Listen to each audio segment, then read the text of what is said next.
What's up, YouTube? Hey, ever since Diddy, how y'all doing? Ever since Diddy been locked up, man, people been coming out the woodwork. Been coming from miles away. Vanilla Ice reveals how he escaped industry sacrifice. Refused to join the club. Let's give these people a thumbs up. I forgot all about Vanilla Ice. Ice, baby. Doom, doom, doom, doom, doom, doom. Man, let's see what he got to say, man. I remember some story of Suge Knight and his boys came and roughed him up, hung him over a balcony and all this stuff because he didn't pay the guy that claimed he helped produce the song. And Vanilla Ice saying that was a lie. He ain't had nothing to do with the song. I think Suge Knight was just walking up to people saying, hey man, you owe me money. For what? We helped write that song. No, you didn't. What? What? I didn't. And then he rough him up until he said, okay, man, okay, you helped. God dang, man. So anyway, hit that subscribe button. Hit that bell, man. Let's get into this bad boy. Let's check this bad boy out. Here we go. Robert Van Winkle. Why did you cheat? Nothing rhymes with Winkle. Oh, yeah. Words of wisdom. Yeah, this is movie. Drop that zero and get with the hero. But I really didn't know what to expect. You lie about your background. I mean, that's all old news. I didn't lie about But nothing. I haven't. All I heard was like Ice Ice Baby, and I knew all these stones was being thrown at him, and I'm like, that song is whack.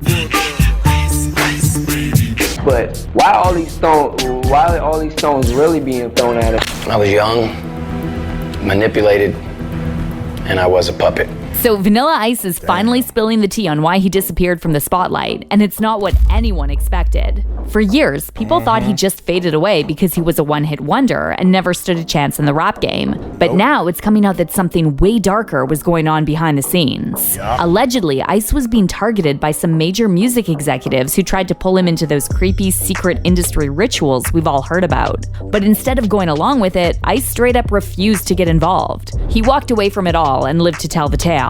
However, not before he survived some genuinely crazy incidents. So how did Ice manage to dodge the same trap that's taken down so many other artists? And did he really come close to being sacrificed by the industry higher-ups? Stick around, because we're about to break down how Vanilla Ice escaped the industry's dark side, and how walking away might have been the smartest thing he ever did. Let's get into it. All my dreams that I thought were dreams turned out to be nightmares.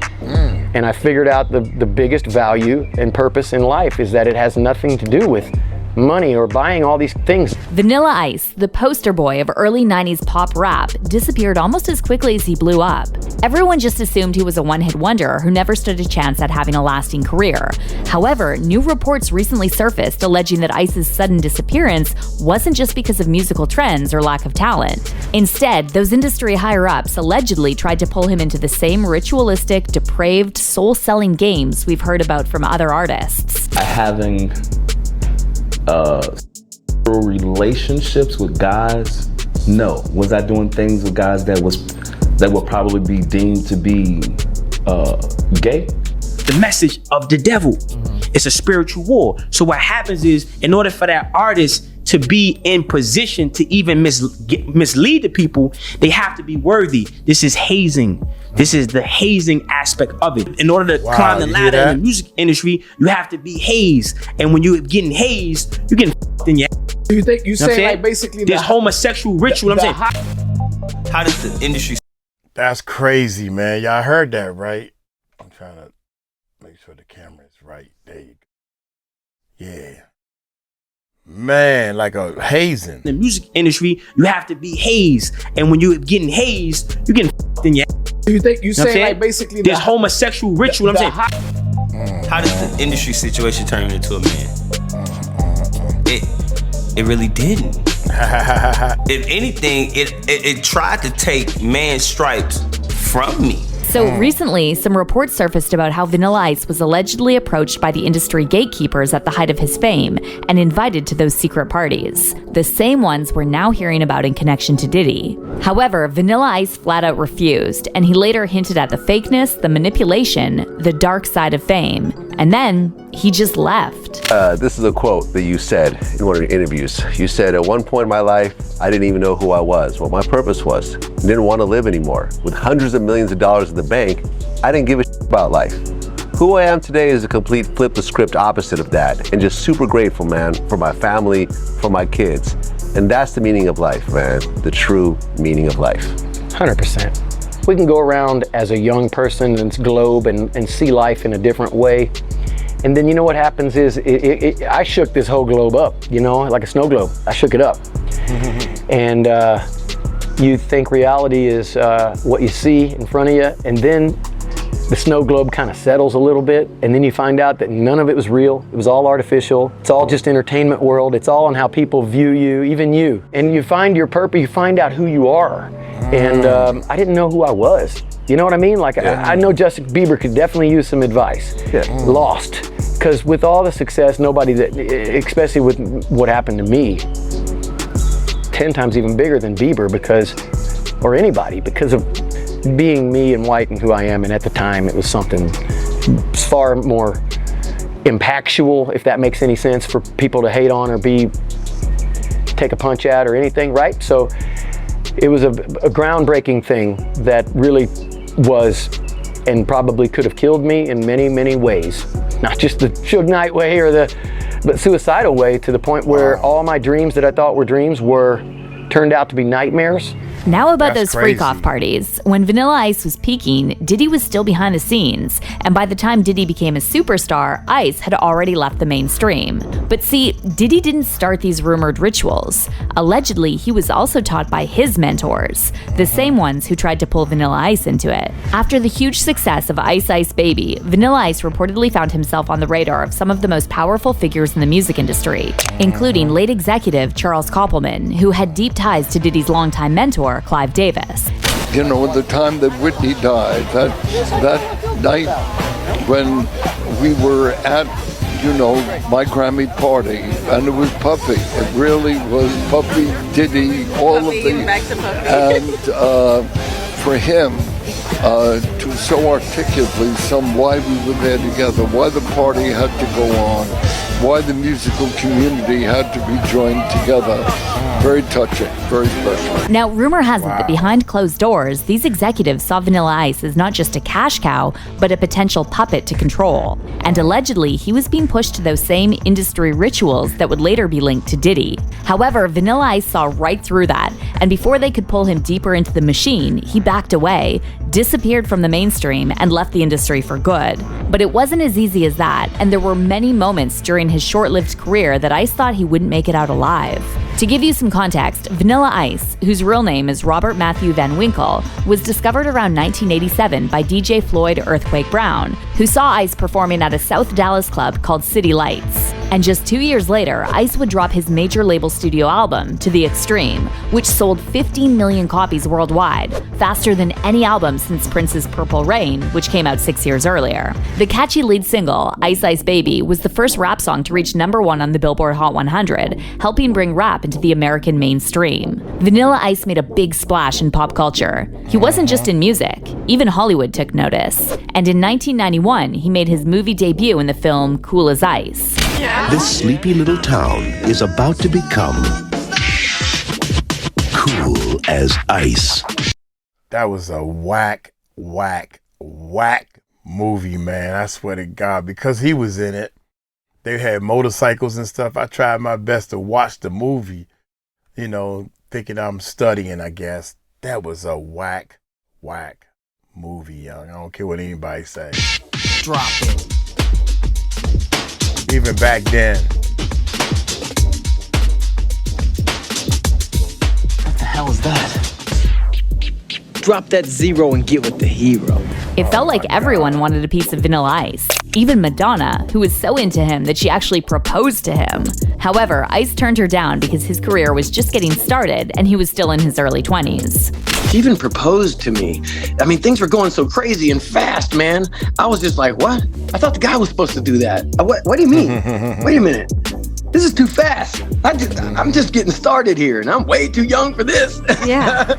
So, yeah. It was crazy. The more I think about it, the more crazy it was. Unlike most famous men in his position, Vanilla Ice wasn't into dating around or chasing celebrity women. He married Laura Giarrita in 1997, and they had 2 daughters. They stayed married for almost 20 years until Laura filed for divorce in 2016, saying he cut her off financially and hid money from her. But still, staying married that long in Hollywood is rare, especially considering how wild his female fans were for him back in the day. I had an in-store, which is called an autograph signing party in Miami. And this place only holds the record store is called Specs, and it only holds 500 people. And there's 5,000 people showed up. All hanging out in the mall, hanging outside, inside, completely packed. And I had 3 security guards, plus the mall security, which was about 7 of them. So there's about 10 security guards all together. And I go, okay, come up next. Whoever wants to come next, get a autograph. The whole crowd. I mean, they ripped. I had my MTV shirt on and everything, and they ripped it completely off. My censorship shirt, ripped it completely off. Broke my watch on the concrete. The security guards had to drag me out of there because the girls had hold of my pants and I couldn't walk, and I was just getting dragged this way and pulled this way. It was incredible. It was terrible. They wrote on the limo with a marker, "We love you, Vanilla Ice," on an all-white limousine with a magic marker that doesn't, a permanent marker. At just 23, Ice was briefly the biggest rapper in the world. However, he also became a target for hip-hop fans, sparking debates about cultural appropriation and whether he was the real deal. Ice also got heat for saying he was from Miami, and Arsenio Hall famously called him out for lying about his past. Arsenio Hall show, at first I was a fan, What you gonna do? And then I became definitely not a fan of the show, especially after I did the show. Me, Vanilla Ice. In all fairness to my audience, when you talk about Vanilla Ice, I was mad at Vanilla Ice before the interview started. Thank you. You have been embroiled in a lot of controversy. The press has been really hard on you lately, saying that you lie about your background. I mean, that's all old news. I didn't lie about. But I haven't interviewed you, so it's new news for my audience. So let's get into it. I thought he was a little hard on me. He was venomous. I've heard stories about me lying about where I came from and everything, and I never lied. Let me just tell you, when the record company creates all this stuff, bios around you, and they have your own publicists and everything, they create this image, okay? This image. And it's easy to hate on that image because it's a novelty act image, I was kind of thrown into this new kids with snot category, Later on, Ice explained that he was just trying to fit in and felt shy about telling people he was really from Dallas. He said in an interview, "I lived in Miami and wrote Ice Ice Baby about it. I didn't think about where I was from at the time. That only became a thing after I was famous. I was like, where I'm from? Who effing cares where I'm from? I was embarrassed to tell people I was from Farmers Branch, Dallas. I didn't tell them I was from Miami. I didn't tell them I was from anywhere. I was just like, listen, I'm from around the corner, man. I'm from around the effing way. I actually tried to detour people." Ice said he only misled people to keep his personal life private, but that didn't stop critics from picking apart his story and doubting his street cred. Still, Vanilla Ice didn't want any handouts, and his hard work eventually paid off. He became obsessed with 80s dance moves like break-in and beat street, and would spend all his time practicing dance moves. He later said in an interview, "I can't tell you how many sleepless nights I'd stay up and mimic the moves from break-in and beat street, watching them dance with the broom, the fishing line, doing the robot, and then throwing in my own moves. My mentality was always, no matter what it is, you have to prove yourself." Ice ended up starting his own dance crew and earned $40 a day by breakdancing, beatboxing, and freestyling at local malls. He told GQ in 2013, "I used to spin on my head at the mall and make $40 a day, and it was more than my rich friends could get for allowance." Ice dropped out of high school, never knew his real dad, and his mom went through several marriages. He grew up lower middle class, working random low-paying jobs while chasing his dreams. the only white kid trying to prove himself in a mostly black scene. I had no crystal ball about the future, I said. I just knew that there was an energy around me and I was going to do something with this. I knew it. Okay. There were too many people who liked what I was doing. Ice got really into the local hip-hop scene, and his big break came when a friend dared him to rap at open mic night at Club City Lights. The crowd loved him, and the club's manager invited him to perform regularly. And before you knew it, Ice was opening for big names like NWA, Public Enemy, the DOC, Paul Abdul, Sinbad, and MC Hammer. By then, he had a solid reputation around Dallas. He'd won motocross competitions, battled at parties, and made a name for himself on Forest Lane in South Dallas. He even had a near-death experience after being stabbed 5 times, losing 4 pints of blood and spending days in the hospital. Wow. I got stabbed 5 times, got my main artery right here in my leg. I almost died. You only have 8 pints of blood, I lost 4. Damn. And it was in my friend's seat for 3 months after. It still didn't even dry up. Like he had this sponge seat, you know, underneath it. And it was in the seat when he took me to the hospital. My buddy Phil took me to the hospital. It was his fight. It wasn't even my fight. I didn't even know who this guy was. I was his passenger. And he's in the front yard of some dude's house. And he goes up and the dude comes out in his trench coat. And Phil runs like turns into the biggest in the world and runs. And I'm standing there and I'm like, what the f***? The dude was coming at him and he turns around and ran. This is my big ass Phil, man, the big dude. And the guy came at me. He goes, you want some of this mother? I go, I don't even know who you are. I don't know what this is, bro. What's going on? Your mother just standing there and he's yuck. Next thing I know, I turn around, I choked the dude. He's just a skinny dude, a little guy. And that's why I couldn't understand why Phil ran. I didn't see the knife. He ran because he had a knife. And Phil comes back after the dude's laughing. I beat the dude's. He saw me. Phil was 2 houses down in the front yard looking at me. I'm fighting this dude. Didn't even know he was stabbing me. And I'm choking him, and I choked him out. Did one of those old UFC moves. I put him on the ground. I just choked him out. I'm punching him in the face. I beat his ass. Skinny little dude. He was easy to beat up. I let him go. He's out, and I get up, and he's still on the ground, and he's laughing at me. I'm like, why are you laughing, dude? I just beat your ass. And I go I'm exhausted, so I put my hands like this, and my hand slipped off. And I go, what the? I looked at it, and it was blood everywhere, and he got my main artery here. It was just gushing out like some see out of the movies where just an artery is main thing. It squirts out. And he got me in my ass cheek. Stabbed me across here. Got 47 stitches on my hand. 47 stitches. From here, see it? Right here, all the way down to here. I mean, I got scars. There's the artery right there, dog. Not to show you my untanned leg. I don't wear tight shorts and that's where the knife went in right there. And I'll spare you the details of my ass, but yeah, we don't need. There's the scar there. Scar stories, man. Nothing to it. Okay. After Ice's performance at City Lights caught the eye of talent scouts, A&Rs from major labels started handing him their business cards. Thanks to his looks and dance skills, Public Enemy even tried to get their producer, Hank Shockley, to sign him to Def Jam. But in the end, Ice signed with SBK Records in 1990. At the same time, Ice gained respect from artists like MC Hammer and Tupac. While opening for MC Hammer on his Please Hammer, Don't Hurt Him World Tour, Hammer said he was impressed by how Ice stayed in his own lane, performing and dancing without trying to copy anyone or worrying about what people thought. Hammer said, I was shocked to see a white kid who was #1 rapping and #2 dancing. He was playing for a 100% black club, the only white kid in there, but that didn't deter him. He wasn't trying to emulate dance moves. He was dancing. When it comes to Tupac, Vanilla Ice had said in interviews that Tupac was cool with him, and they even hung out a bit back in the early 90s. But how did black artists treat you? Great. That's where I'm. Listen, like Tupac or Biggie or those guys. Oh, good friends of mine. I was friends with Tupac way before he even blew up. When he was the Digital Underground. NWA. I was the opening act. Listen, I was the opening act for the opening act for the opening act for the opener for the opener when we did the Stop the Violence tour with NWA, Stetsa Sonic, EPMD, Sir Mix-a-Lot. So I was that kid out there, and they were great friends. They embraced me, man. Tupac was known for speaking out about being real in hip hop, but he never called out Vanilla Ice or said he was stealing from the culture. In fact, Ice claimed Tupac actually gave him advice and backed him up when other rappers were hating on him. Yeah, Tupac and I are good friends. Yes. Good dude.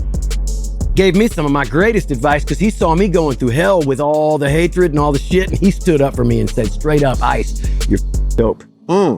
He goes, I want you to know you're one of the great ones. You're dope. You're going to leave your mark, your legacy. And this is before it happened. He knew it. This guy had a crystal ball. As for Crystal Tupac's ball, I label knew boss, it. Suge Knight, things went in a completely different direction, and there's a famous story where Suge allegedly dangled Ice over a balcony. It all started with Mario Damn. Chocolate Johnson, who said he helped write several songs for Vanilla Ice, including his hit Ice Ice Baby. Johnson was managed by Suge in 1990, and when Suge learned about his involvement in Ice's music, he paid Ice a visit and reportedly pressured him to sign a contract giving Suge a cut of the song's profits. And when they say pressured, the story goes that Suge grabbed Ice by the ankles and hung him over the balcony of his hotel room until Ice agreed to give up 25% of the royalties. And while Ice later said Suge didn't exactly hang him by his ankles, he still made it clear what he wanted on that balcony. That's not what he says at all. I had my bodyguards who had guns, and they had their people which had guns, and they had us outpowered and outnumbered.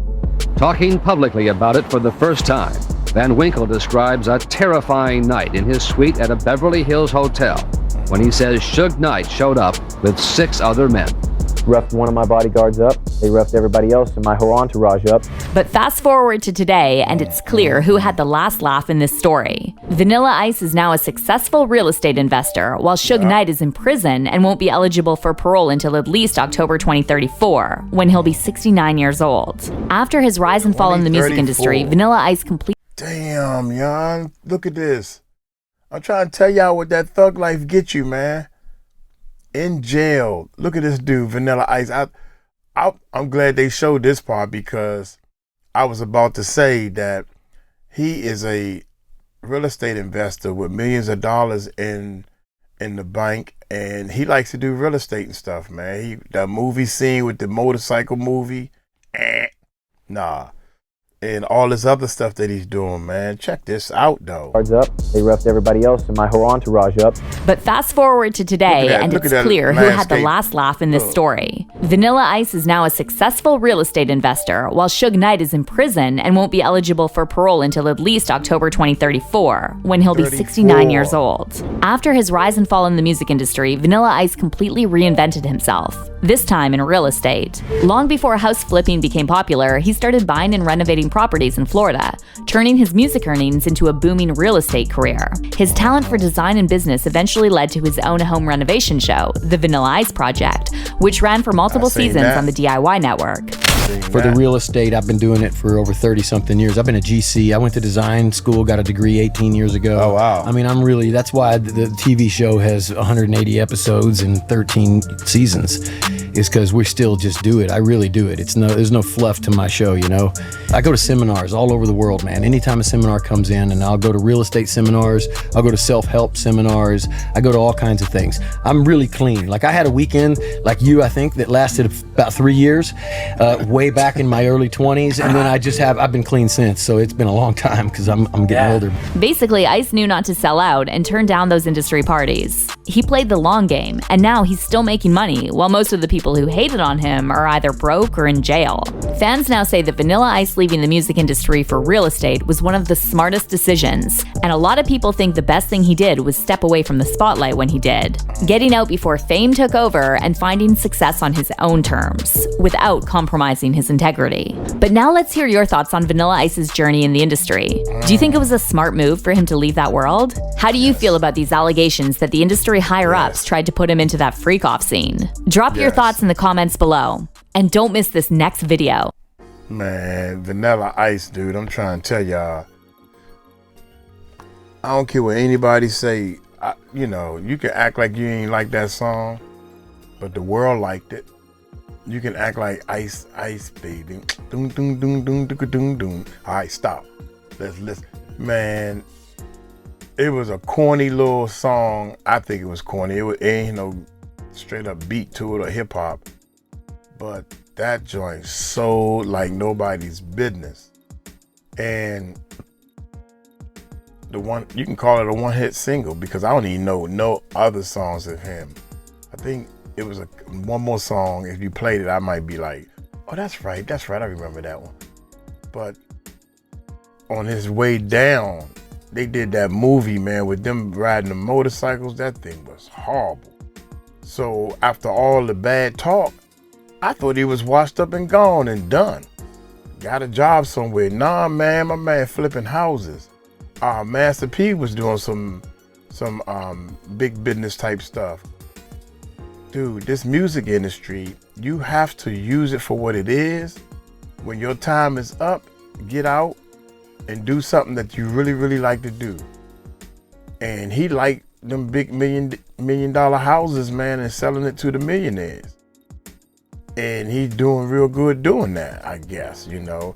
Look here, y'all tell me what y'all think, man. Did y'all like the Vanilla Ice when he was out there popping like that, man? The dance moves, I used to always like the dance moves, the body moves, I like that. Y'all take it slow. Tell him Uncle Mike told you so. Peace out.